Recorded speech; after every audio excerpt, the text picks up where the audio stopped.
Hi పిల్లలు, welcome to పుస్తక జ్ఞానం. ఇవాళ మనము 5వ తరగతి తెలుగు పాఠ్యపుస్తకంలోని పద్యరత్నాలు పాఠ్యాంశంలో 7వ పద్యం నీతియే మూలము విద్యకు పద్యాన్ని నేర్చుకుందాం. ఇంతకుముందు పద్యాలు నేర్చుకోకపోతే ఇక్కడ కార్డ్స్లో ఇస్తాను, చూడండి. సరేనా?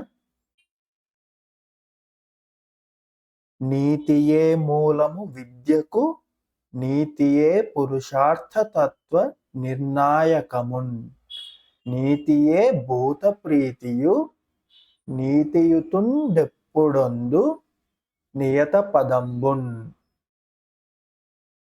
నీతియే మూలము విద్యకు, నీతియే పురుషార్థ తత్వ నిర్ణాయకమున్, నీతియే భూత ప్రీతియు, నీతియుతుండెప్పుడొందు నియత పదంబున్. అంటే నీతియే మూలము విద్యకు. నీతి అంటే నీతిగా ఉండటం, మనము నీతిగా మంచిగా ఉండటం అనేది నీతి. నీతియే మూలము విద్యకు.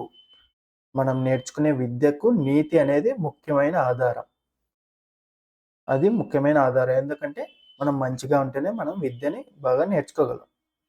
నీతియే పురుషార్థ తత్వ నిర్ణాయకమున్.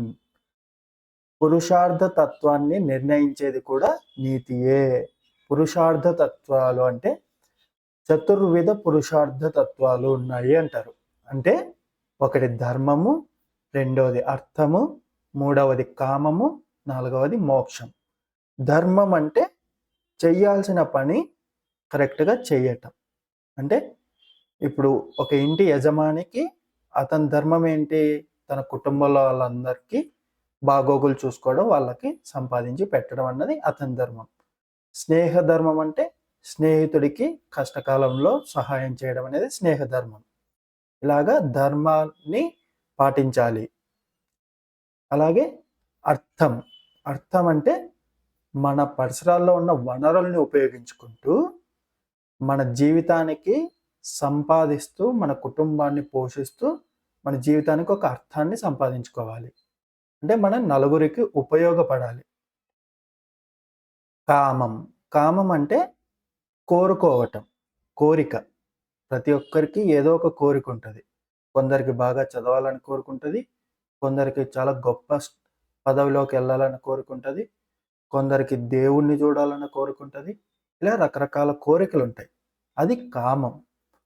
మోక్షం అంటే మొత్తం ఇవన్నీ సాధించిన తర్వాత వీటన్నిటినీ అతీతంగా, అంటే వీటన్నిటికీ అతీతంగా, అర్థానికి, కామానికి, మోక్షానికి అన్నిటికీ అతీతంగా జీవితాన్ని జీవించటం, అది మోక్షం.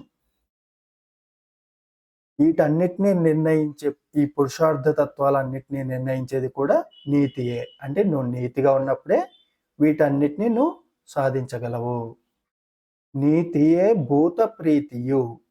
భూతము అంటే ప్రాణి, భూత ప్రీతి. ప్రీతి అంటే ఇష్టం. అన్ని భూతములకు, అన్ని ప్రాణులకు ప్రీతి కలిగించేది, ఇష్టమైనది నీతియే. అంటే నీతిగా ఉండటమే అందరికీ ఇష్టము. నీతియుతుండు. నీతియుతుండు అంటే నీతిమంతుడు ఎప్పుడు పొందు, ఎప్పుడు పొందుతాడు. ఏం పొందుతాడు? నియత పదంబున్. నియత అంటే తగిన, పదంబున్ అంటే స్థానం లేదా అధికారం. నీతిమంతుడు ఎప్పుడు దానికి తగ్గ స్థానాన్ని పొందుతాడు.